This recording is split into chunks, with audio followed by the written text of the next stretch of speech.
Oh my gosh, you guys were totally right.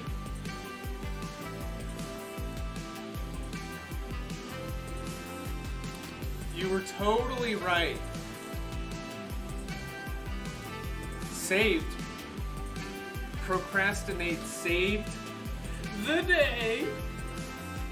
And whoever else suggested that, you guys are amazing. Big brain chat, saving the day. Every time, you guys have helped me through a lot of issues with the stream. You guys are amazing. All right, you guys ready to do some examples? We have a Sunset Edition. Cowardly Bean, a big gamer nerd. Hey, good for you. It worked! Oh, I'm so happy that worked. I was like, did I break my capture card? No, not indeed.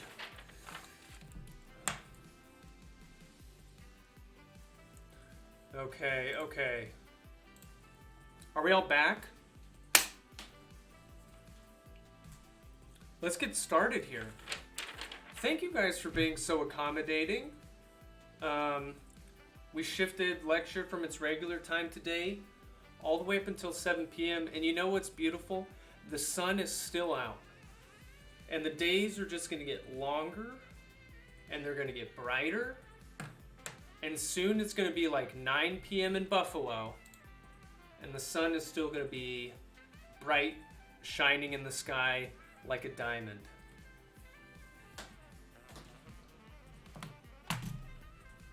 I went to the Buffalo Botanical Garden yesterday. It was beautiful. Good for you. It's open again, then it must be.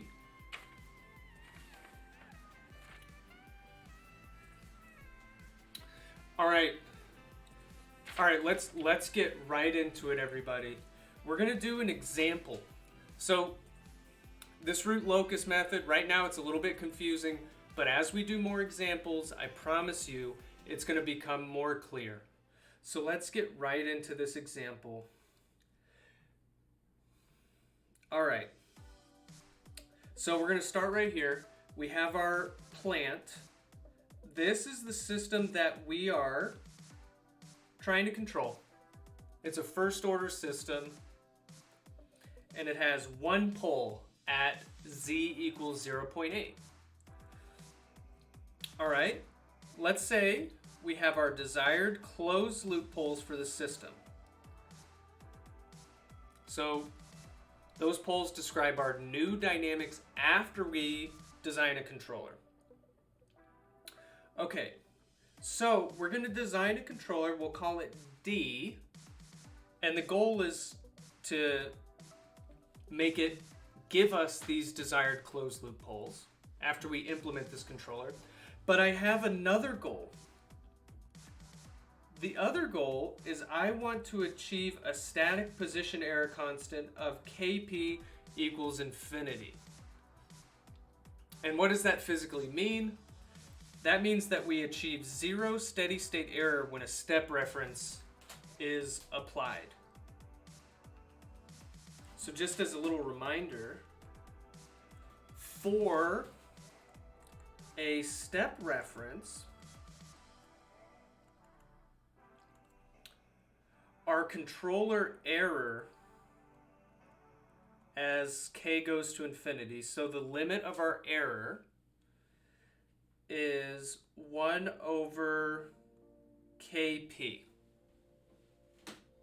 That's the definition of Kp. So if I want this error to go to 0, then Kp needs to be infinity so that I'm dividing by infinity. And do you remember how to make Kp equal to infinity?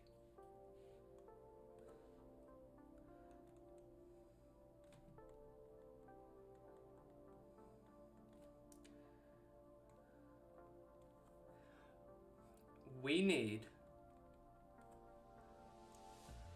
an open loop pole, at least one, at z equals 1.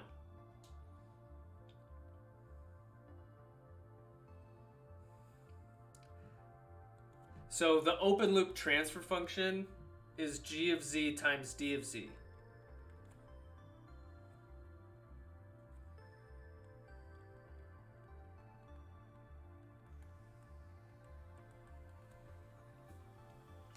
All right. So if you look at g of z over here, it has a pole at 0.8. It doesn't have a pole at 1. So d of z is going to need to contribute that pole at z equals 1. So let's write out a little bit of what we know about d of z. Okay. So for kp equals infinity, so for that steady state error, dz needs a pole at z equals 1. So let's write out what d of z is going to be. We don't know everything yet, but in advance for the steady state error, I know it needs a pole at z equals 1. So it's going to have a 1 over z minus 1 term in it. All right. We're also going to need a gain. I like to have this scripty k.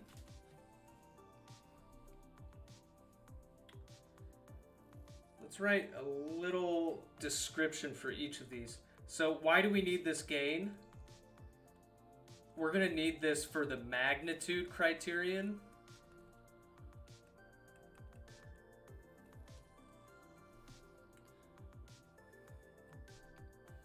We're going to need this term for kp equals infinity. And then we're also going to need another term. I don't know what it is yet, so I'm just going to call it like d2 of z. And this one is going to be for the angle criterion.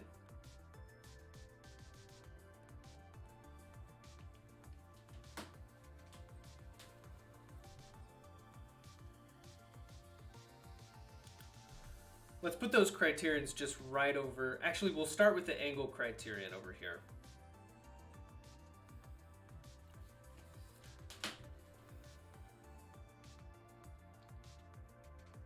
So the angle criterion tells us, let's go back to pink. If you want your pole to be at a specific place, z star, the angle criterion tells us this. Your open loop transfer function evaluated at z star has to be plus or minus pi.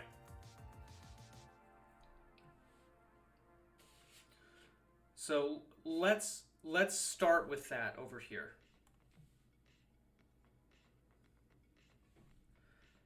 Okay, so g of z, I'm going to make the marker a little thinner.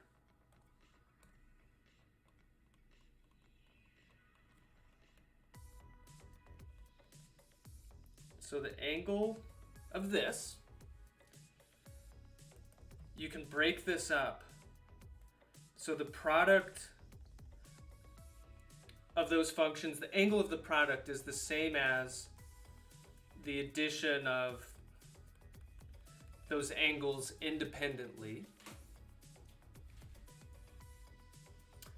And let's start by calculating this angle contribution of g. And I'm going to use this graphical method over here. So, okay, we're going to calculate that angle contribution of g. The first step is to throw our desired pole in the complex plane. So our desired pole is z star, and it's located at plus 0.4, 0.4i.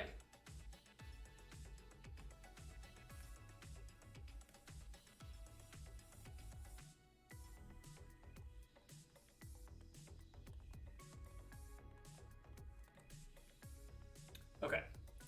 Then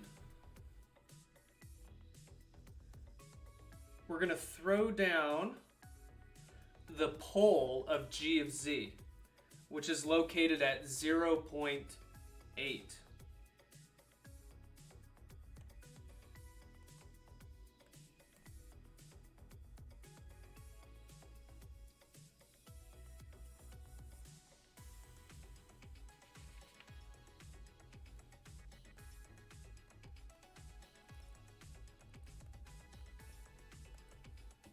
All right. And then we're going to draw a ray from here through the desired closed loop pole. And we're going to figure out this angle. And this angle is 3 pi over 4. You could just figure it out from trigonometry.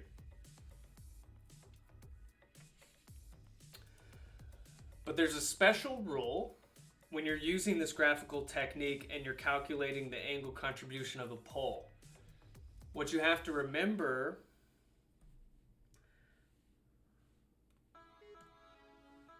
is that the angle contribution of a pole is negative.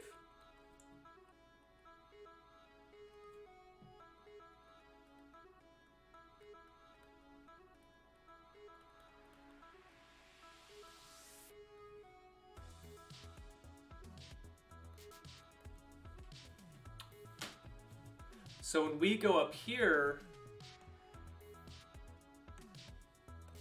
to fill in that angle contribution of g of z, even though this angle over here is 3 pi over 4, I'm going to put a negative 3 pi over 4.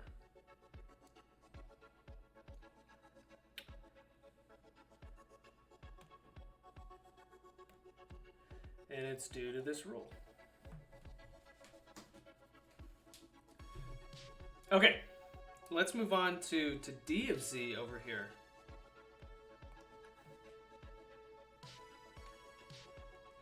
And what I'm going to do is I'm going to use this form of d of z that we have up here that's like 3 parts. And so the angle contribution of d of z is going to be the angle of each part.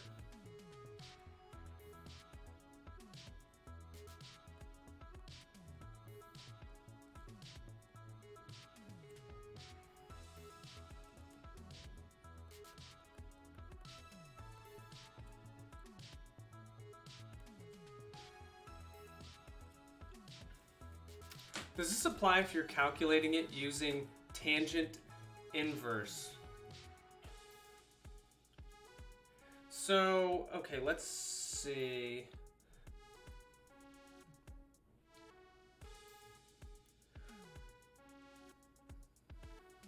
Well, we could... I mean, there's a couple ways to do it. Let's talk more about it at the end. We'll just stick with this graphical method for now.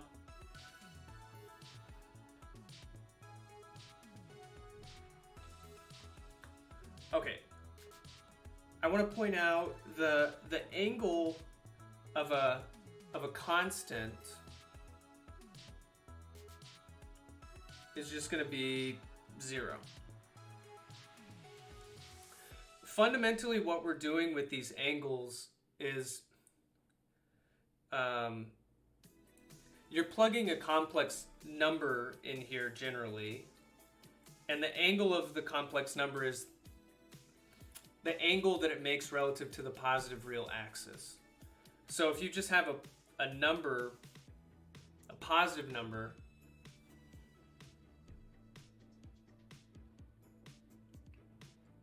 the angle is going to be 0. Because it's just on the positive real axis, the angle that it makes relative to the positive real axis is 0. So anyways, that's 0.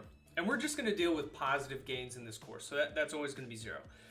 Let's evaluate the angle of this. 1 over z star minus 1. And we can do this the same way that we evaluated the angle of g of z. So the first step is we have to throw this pole into the complex plane. And I'm going to use a different color here. Let's use this light blue.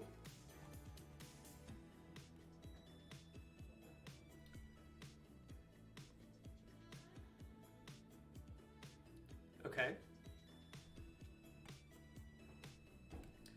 So this is the pole at z equals 1. And we want to get the angle contribution of this. So we're going to do this same process. We're going to draw a ray. And we want to figure out what this angle out here is.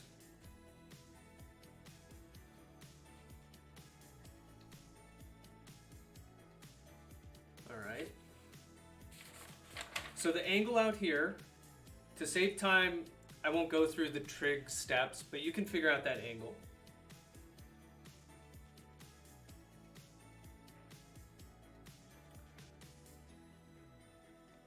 This angle is pi minus 0.59 radians. Because the angle in here is 0.59 radians. And so this outer angle has to be pi minus that.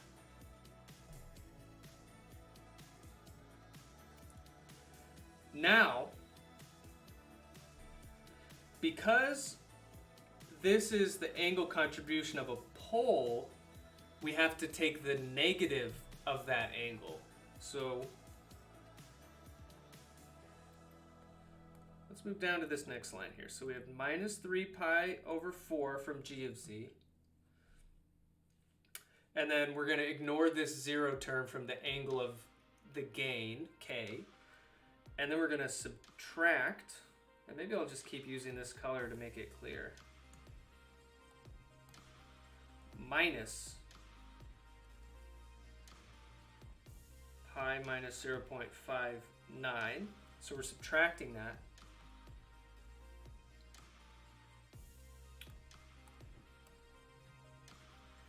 And then we're going to have plus the angle of d2, whatever that other part of the controller is. We don't know what it is yet. Okay, but the angle criterion says that this angle has to add up to plus or minus pi. So I'm just going to use positive pi over here just to simplify it. It's the same thing. And from here, I can solve for what the angle contribution of this unknown part of the controller has to be. So let's solve for that.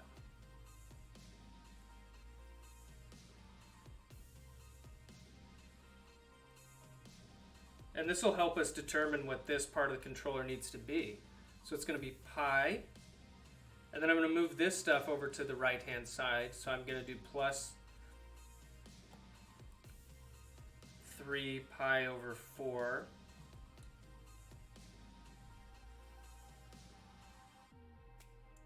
plus pi minus 0.59.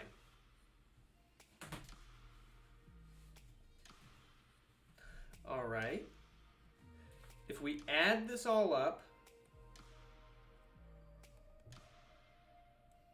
it's going to add up to 8.048 radians.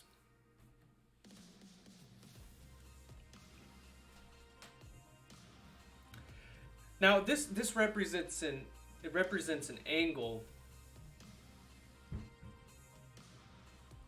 So if we think about that angle like relative to the positive real axis, if we go around once, that's 2 pi. And then we still have to go like a little bit more to get up to 8 pi.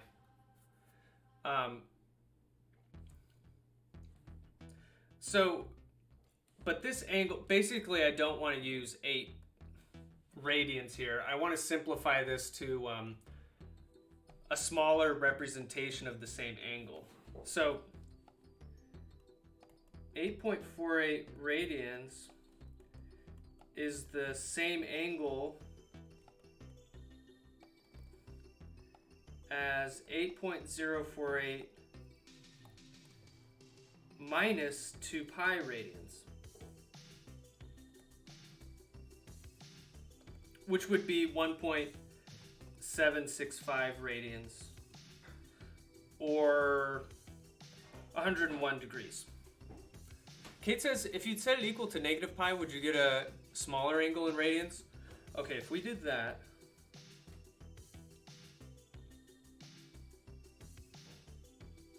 I wonder what that would have given us. Oh, that would have been a smarter idea, because think about this. I would have had negative pi. I'm just writing this same thing. Plus 3 pi over 4 plus pi minus 0.59. And then these pi's would have canceled.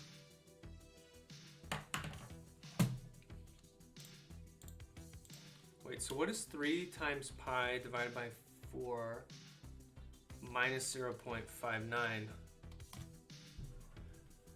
Oh my goodness. It's the same angle.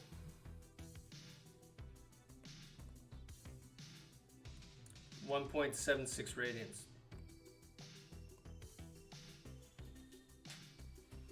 So if you were smart like Kate, you know, because this could be plus or minus pi, just choose the one that's more convenient for the problem, because I chose positive, which gave me this larger number, and then I ended up saying like, hey, I want to reduce it anyways. And it's important that we reduce this number to something less than pi. Okay. So anyways, we found out that the angle contribution of this part of the controller that we still need to figure out, it needs to be this. Positive 1.765 radians. Okay, so let's just write that out.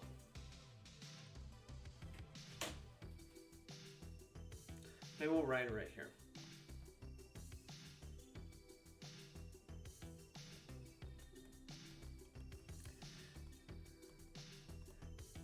Needs to contribute positive 1.765 radians, or 101 degrees. Remember, a pole contributes a negative angle.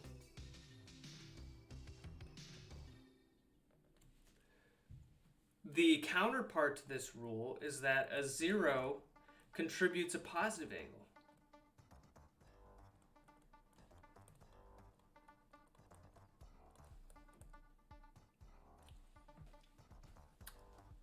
Need to leave early, Dr. E. I'll watch the VOD and see you Wednesday. Hey, thanks for coming, Antonio. See ya.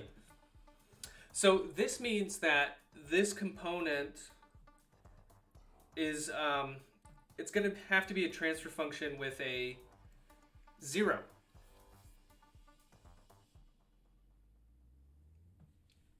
Okay, so what is that going to look like? Well, a transfer function that just has a 0 will look like this. Z minus whatever that 0 is. We'll call it Z1.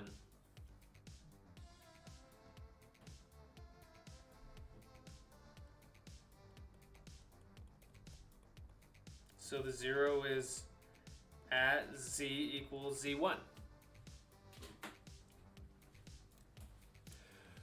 But where should Z1 be? Well, using this graph, Z1 should be at a location that creates an angle contribution of 1.765 radians or 101 degrees. So what I'm going to do is I'm going to go back to the graph. And we're kind of going to work backwards here.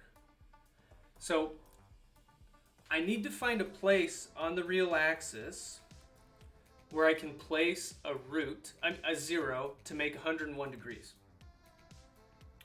So, for example, if I placed the 0, which we mark with an O, if I placed it right here at 0.4, then the angle would be 90 degrees because we measure from the positive real axis.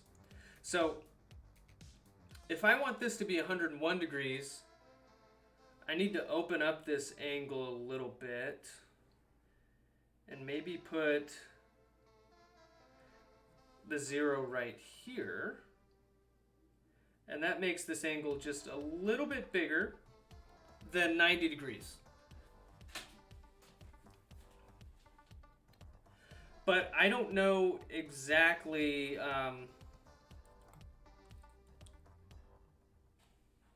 so this is a 0 at z equals z1, but I don't know the precise location yet. I just kind of eyeballed what I think 101 degrees looks like.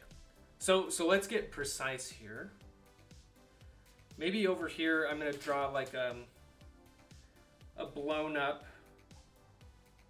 image. So we're just going to make this little triangle. So the length of this side is 0.4 because that's the height of the root. And then I'm interested in this distance right here. I don't know what this is, what this side of the triangle is.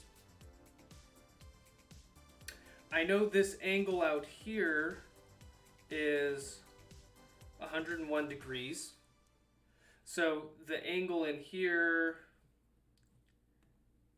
has to be 79 degrees. So this triangle is going to let us solve for x. So I know that 0.4 divided by x would be the tangent of 79 degrees. So we could solve for x. It would be 0.4 divided by the tangent of 79 degrees. And if you crunch the numbers on that, it's 0.077.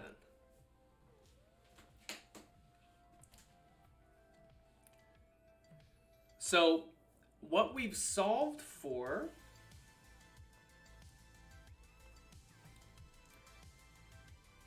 is this little distance. Maybe I'll use a different color right here.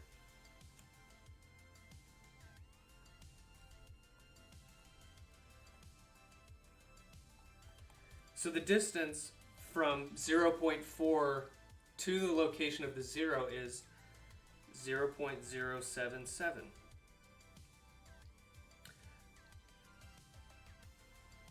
So that means that the actual location of the 0 is 0.4 plus 0.077 equals 0.477.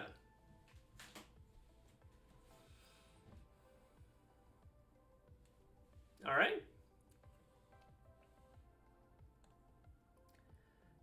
And that'll make the angle out here equal to 101 degrees.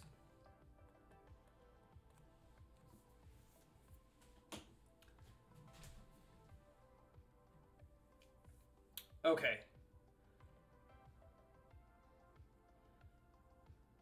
So we solved for where that 0 needs to be. So what I want to do is I want to go back to this general form of d of z. So d of z is going to be a gain, which we don't know yet, times z minus z1. So that's the 0 of our controller. And the pole of our controller was located at z equals 1.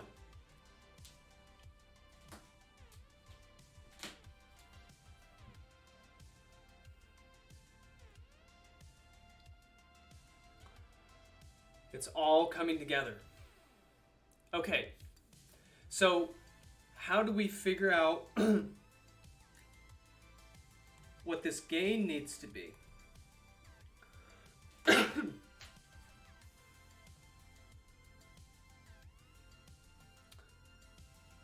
Actually, I think down here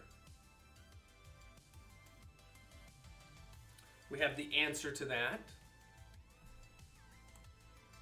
We have to use the magnitude criterion, which is, it says this.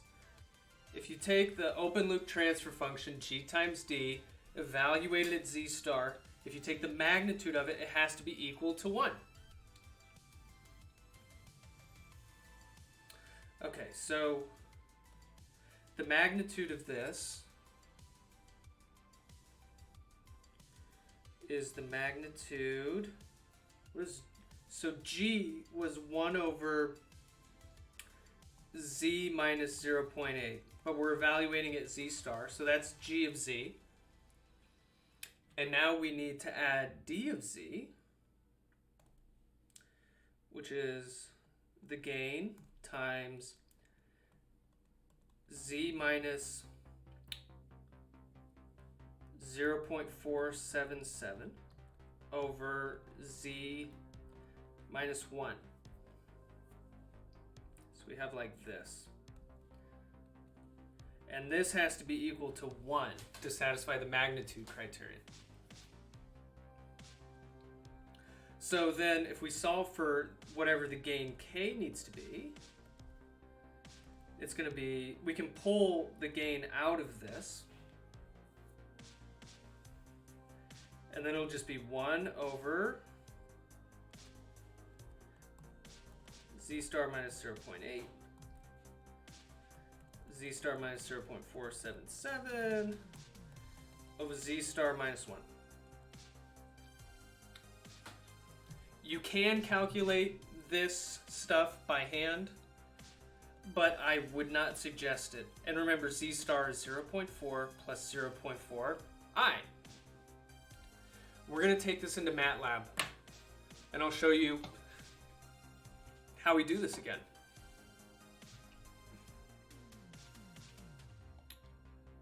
Okay, let's do this.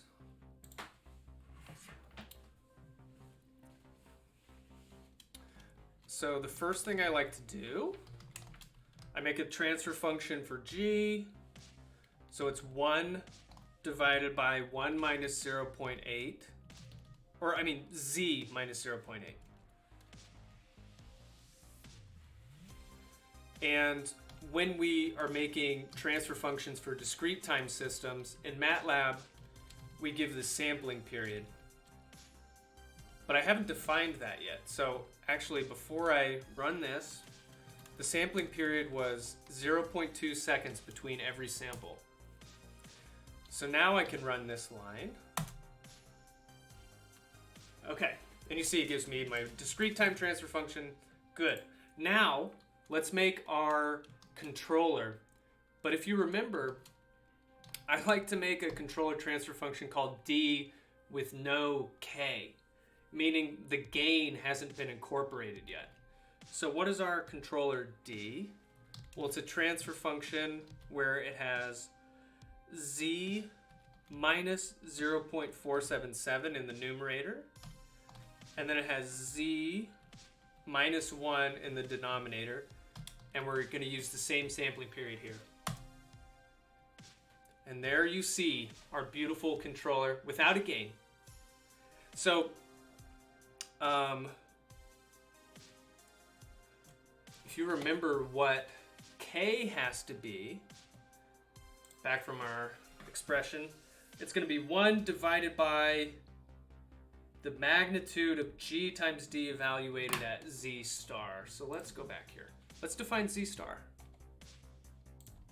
This is our desired closed loop pole. And I'm just gonna do the positive conjugate here.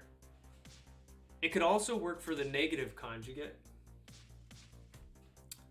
So, okay. So what we do, we're gonna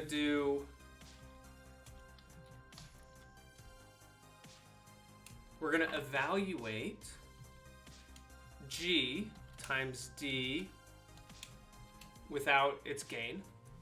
Danny says, I haven't looked at the problem too carefully, but in question 4 of the homework, you didn't define a sampling period. What should we do? Ooh, I'll come back to that.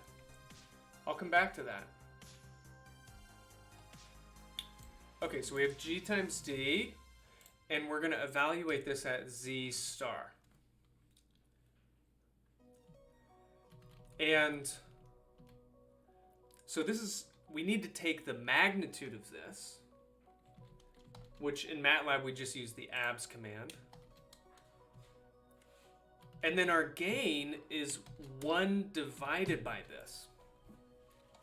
So it's 1 divided by the magnitude of our open loop transfer function, G times D, evaluated at Z star. So you just gotta learn the syntax of this, and hopefully this works. Okay, so it's saying our gain is 1.001.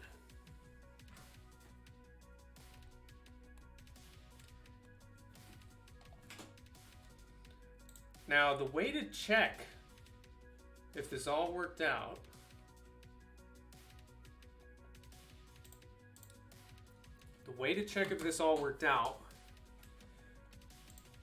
well, there's a couple ways. Let's check. So let's make D our controller. Well, it's going to be, now we have our gain, and I'm going to multiply it by D without the gain. Okay, so now we have our full-fledged controller. Now this controller is going to do what we want if it satisfies the angle criterion. So let's check that. So we're going to take G times D. We're going to evaluate it at Z star. And we're going to take the angle of that, because the angle should be plus or minus pi. That looks close to pi. 179 degrees. Close. There must be a truncation error somewhere, but I'm pretty satisfied. Okay, so angle criterion, pretty satisfied. What about the magnitude criterion? Well, it says that the magnitude of this evaluated at Z star should be equal to 1. Okay, it's equal to 1. The final test is if our closed loop poles are located at Z star. So the closed loop transfer function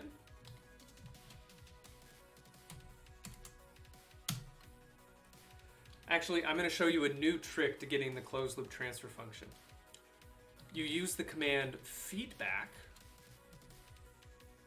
and you put your open loop transfer function here.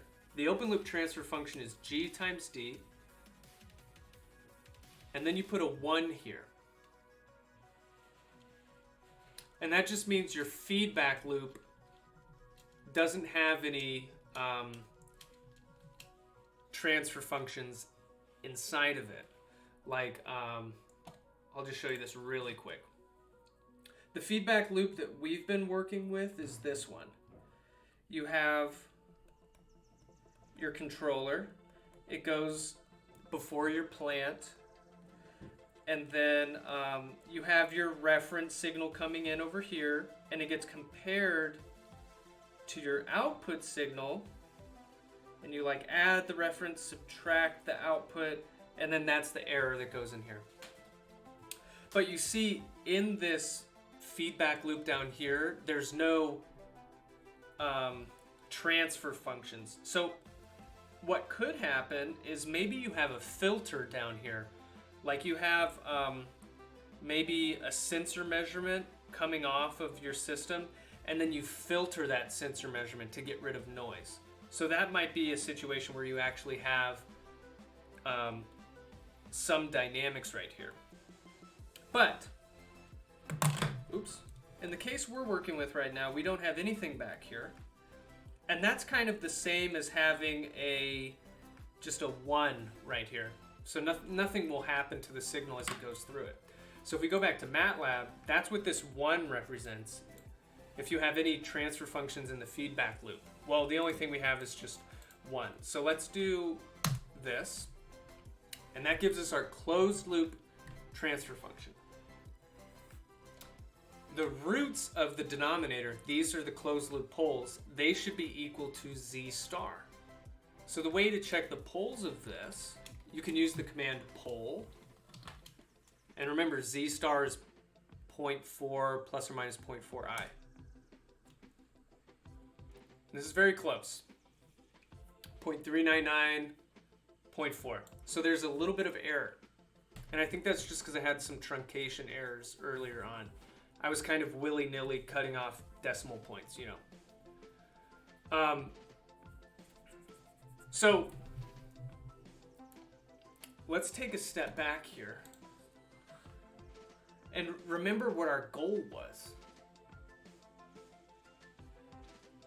We have our original system, it's just a first order plant, it's g of z. And our goal is, I want to make a controller so that my new dynamics are located here. They're represented by those. So that was one of our goals. But another one of our goals was, I want this controller to give us 0 steady state error when tracking a step reference.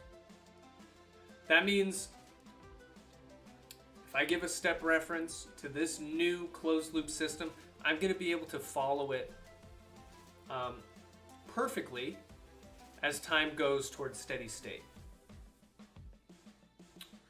So it's a beautiful thing. It's a beautiful thing. And what I like about this root locus controller design is it gave us this form of a controller, but we didn't have to like know that it looked like this in advance. These components came about just by following the angle criterion and the magnitude criterion. Let's talk really quick about if I wanted to program this controller on an Arduino. What would the code look like really quick? So if you remember this transfer function for the controller, the output of the controller is your control signal, which we call U. The input to the controller is our error signal, E. Can the step reference have any magnitude? Yes. It doesn't just have to be 1. It could be anything, and this controller will track it. As long as it's a constant. So it still has to be a step. It's just a constant thing. Okay, so I'm going to have U of z over E of z is equal to, again, z minus 0.477 over z minus 1. So let's manipulate this. I'll have U of z times z minus 1 is going to be equal to k times E of z times z minus 0.477.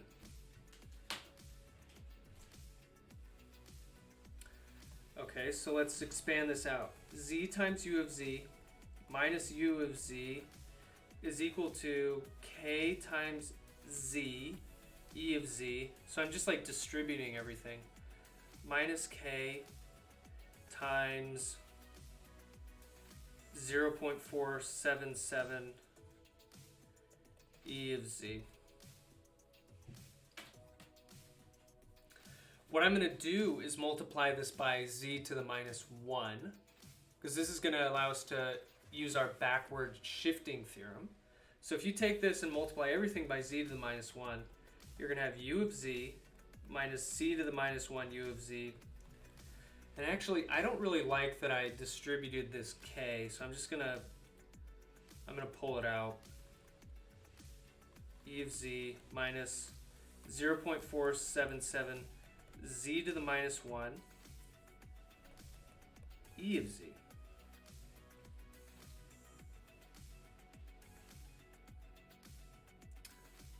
All right. Now, if you use backward shifting theorem, now we can bring this back to be in terms of k. So u of z is going to become u at time step k.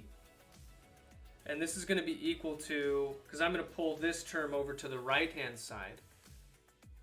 So it's going to be u k minus 1. And then I'm going to have plus this gain, k. And we solved that the gain has to be 1.001, right? So you would plug that in for k. So it's going to be k times, so e of z is just going to become ek minus 0.477 e k minus 1.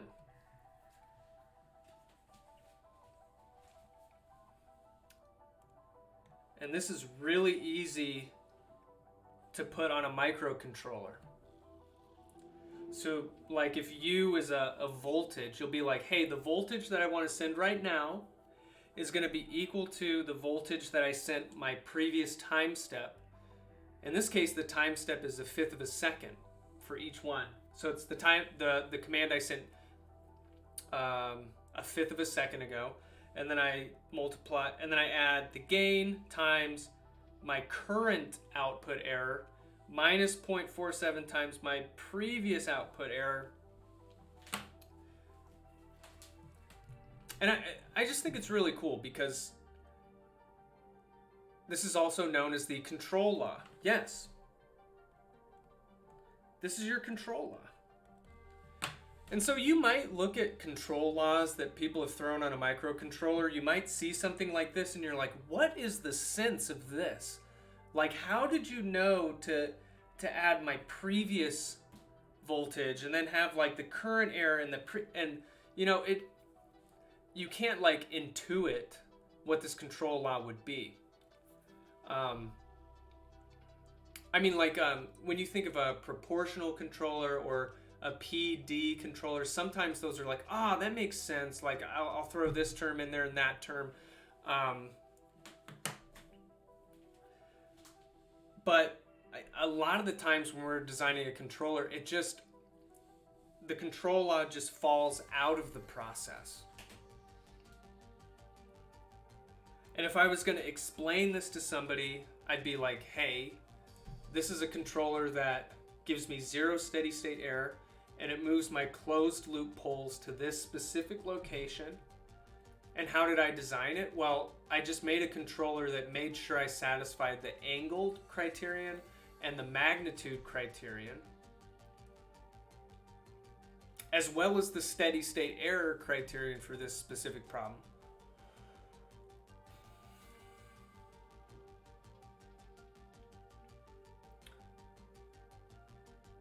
As we do more of these examples, it gets easier and easier. This one was probably a little less mysterious than the last one we did, right? And we're going to do another example. Actually, we won't do it tonight, but we're going to do another example, and then we're going to do another example after that, and then we're going to do another example. And by the time we get to that, you're going to be like, okay, I get it. I get what's going on here. I get the steps.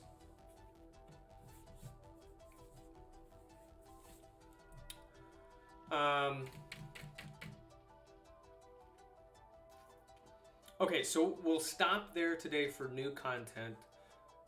I feel like I'm forgetting something that somebody asked earlier on.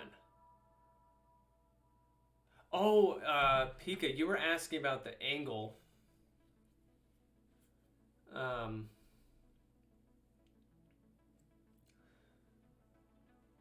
Like I wanted to show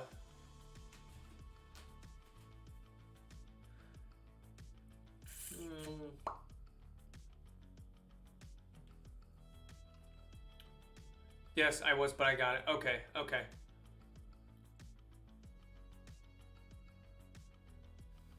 Because I think earlier on there was something I wanted to explain a little differently. Oh, like... Okay, so... Look at... So this h of z is the same as the g of z we've been looking at.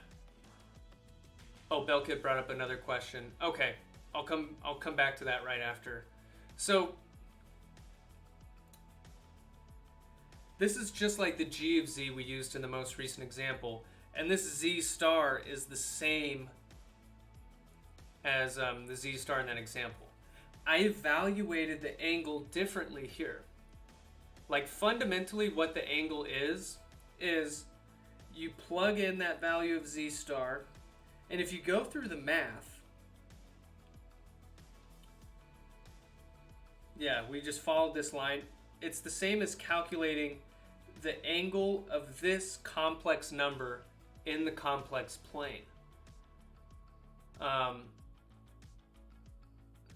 So like if you drew that in here, minus 1.25, minus 1.25, that's over here in this like negative quadrant.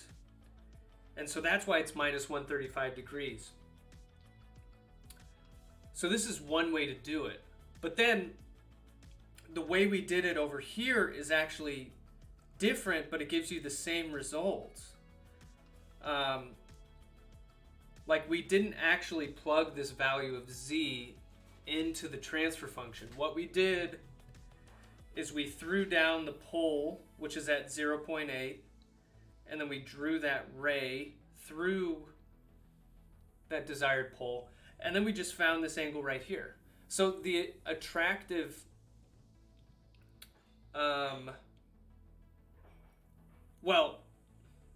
this method is attractive for getting the angle because we didn't have to do any of that algebra.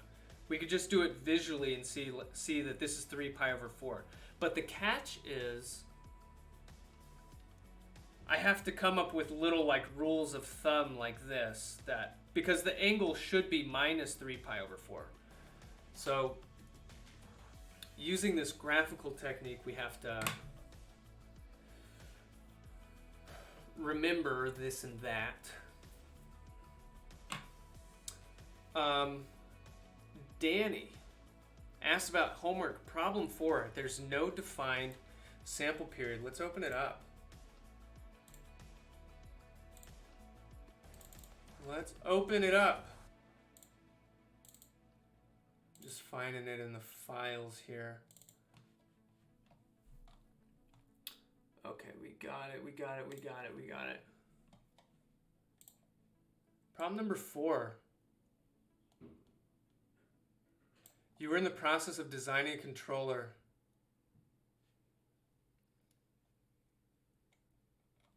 Calculate the gain. Okay, you're right. I don't list any sampling period here.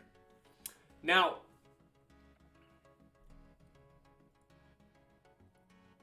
we should always list the sampling period because these transfer functions are kind of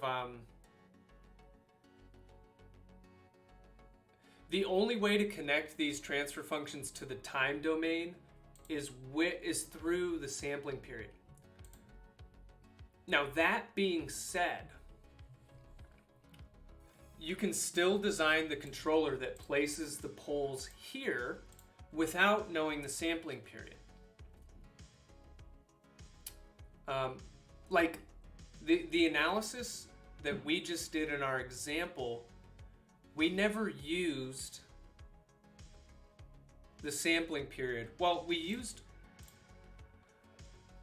let me rephrase this. When I was making these transfer functions in MATLAB, I did specify the sampling period, okay? But if I had specified any sampling period, the results would be the same. In terms of just the resulting Z math. The reason that MATLAB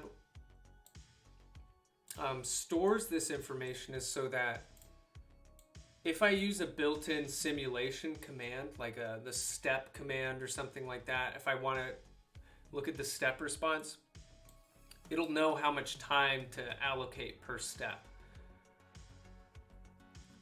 TF doesn't even require a sampling period, I don't think. Right, like if I started from the beginning, the only thing is, like let's copy this, but I'm gonna neglect the sampling period. What it's gonna do is it's gonna think this is a continuous time transfer function. So it uses S instead of Z. But actually the math will work out exactly the same. Like the form of the controller will be the same if I did it this way. It would just be in terms of S instead of Z. So if you want to use MATLAB for problem 4,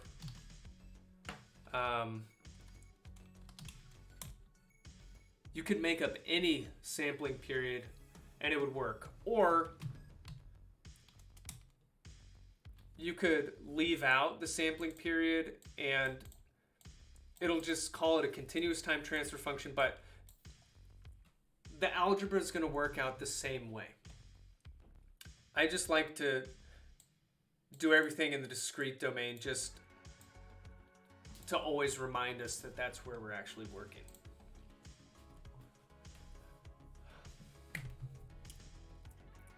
But you're right, I should have... If G of Z has second order poles, then D of Z equals K. So this one's squared.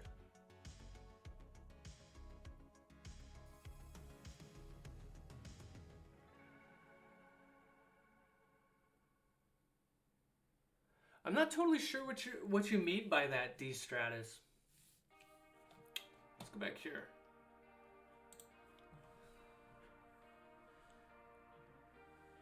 So you're saying if G of Z has second order poles,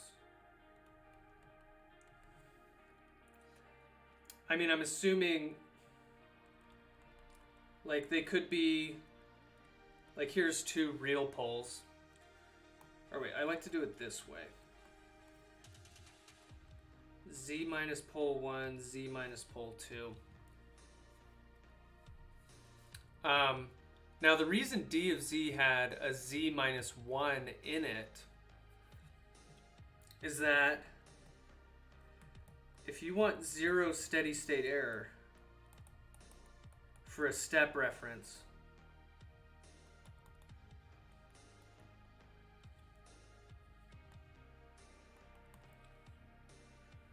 then you know G of Z times D of Z must be type 1. That just means one open loop pole at Z equals 1. Well, you need to be at least type 1. If you're type 2 or higher, then you'll have zero steady state error for a step. So like if G of Z is second order, then I would still need D of Z has to have some gain. Well, actually, like if you just want to have zero steady state error, I could make D of Z equal 1 over Z minus 1.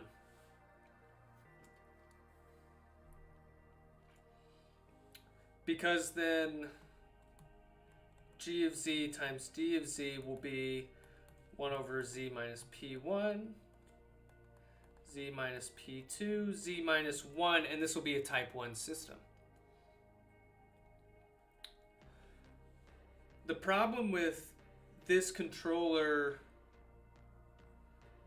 is I have no idea where the closed loop poles are going to be. And actually it might be an unstable system.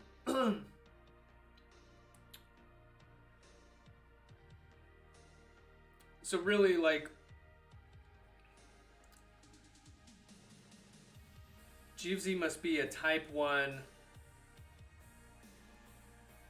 stable system. In question 1, you just want KP and KV in terms of gain. Also, there are 2 part E's in that problem. You're joking.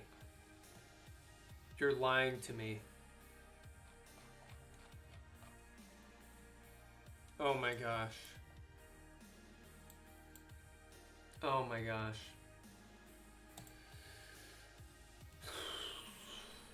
In question 1, you just want KP and KV in terms of gain K.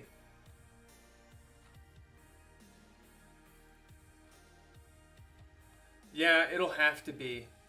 It'll have to be. You're right, not in space yet. You are absolutely right.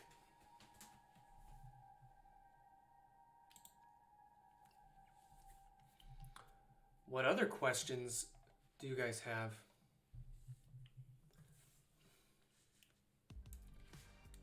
Yeah, there's no gain given. You're right. So it'll have to be in terms of K.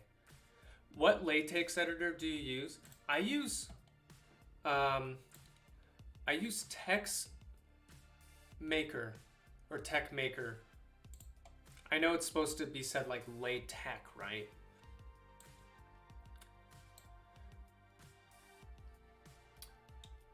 Yeah, this one.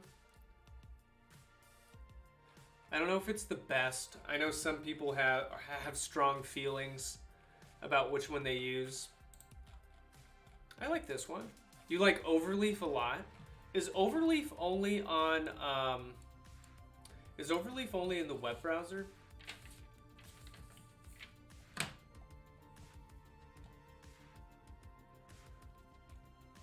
Pika Pika says, I know everyone hates this question, but do you have an ETA for the midterm grades? I actually do. The midterm grades are supposed to be submitted Thursday, I believe, at the latest, so that on this Friday, you will have them. That's the only way I use Overleaf. Is it going to be...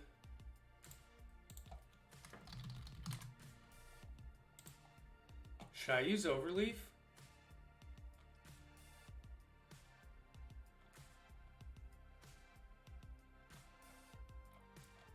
What's the benefit of Overleaf? Oh, you can collaborate with Overleaf like Google Docs? Oh, that's sweet. I think... Do I have...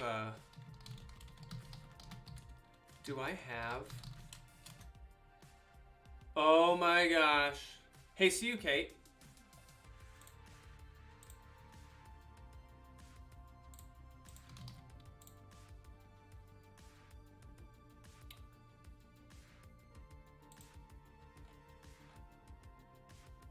I do that for MAE Lab 1 with my partner. Oh, this is awesome. So if you're right, if we're writing at the same time, will I be able to just see what you write in real time?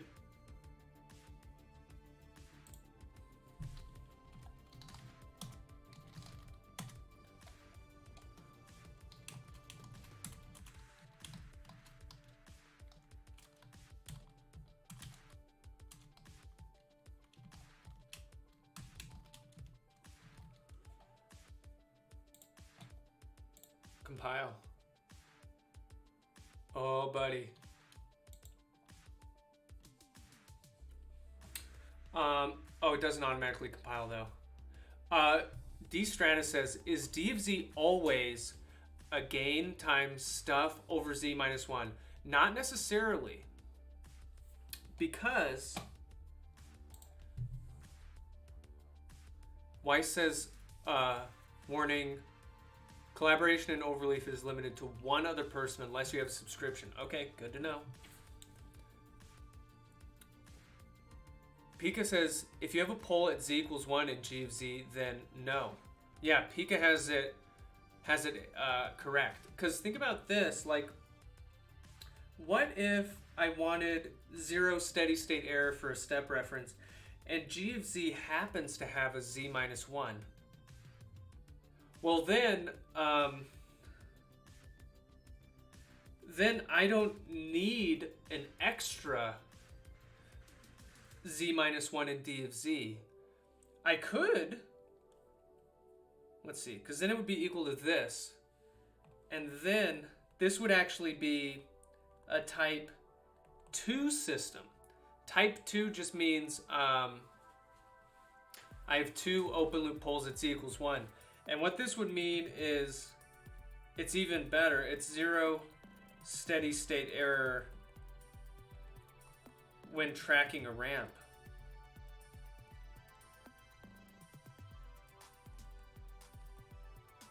So I would have 0 steady state error for a step reference as well as a ramp reference.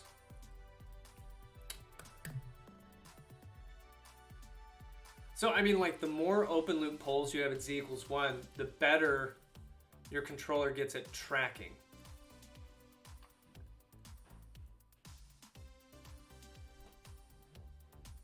Overleaf can automatically recompile. It's in the drop-down menu, but optional.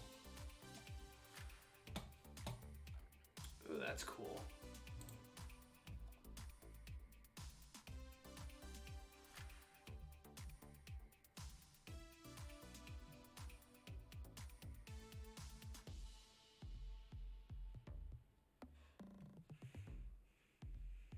Wait, which one's the drop-down menu? Such a noob.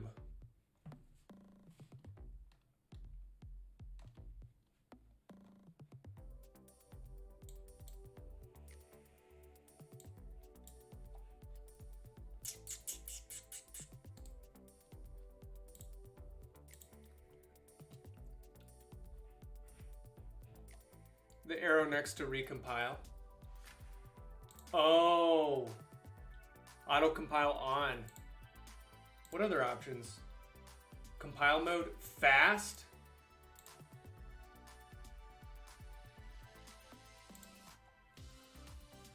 Okay.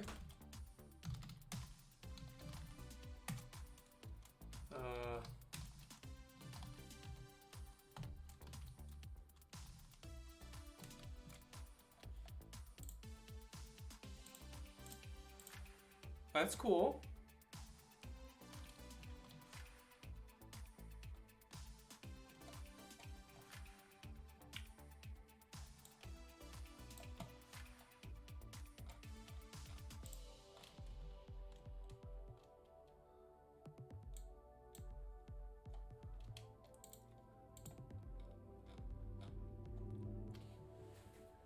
Huh.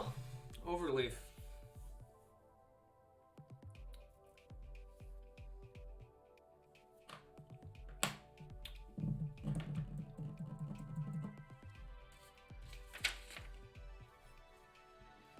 All right, everybody. I think I'm going to call it for tonight. I know I have notes to get up. I think I've kind of understand that sort of how to work on the homework some more. See you Wednesday. Okay, sounds good, D Stratus. I'm gonna get those notes up tomorrow. I'm gonna totally catch up on that because I have time tomorrow to do that. And then we'll be back here Wednesday. Oh man, it's gonna be great. It's gonna be so great. All right, everybody, you have a great night. It is always a pleasure. Hey, thank you, Pika. Have a great rest of your Monday. I mean, Monday. Yeah, it is Monday. I'm going to get back to your email. I've neglected a couple emails. I just got slammed. We're catching up. All right, everybody. Have a great night. Adios.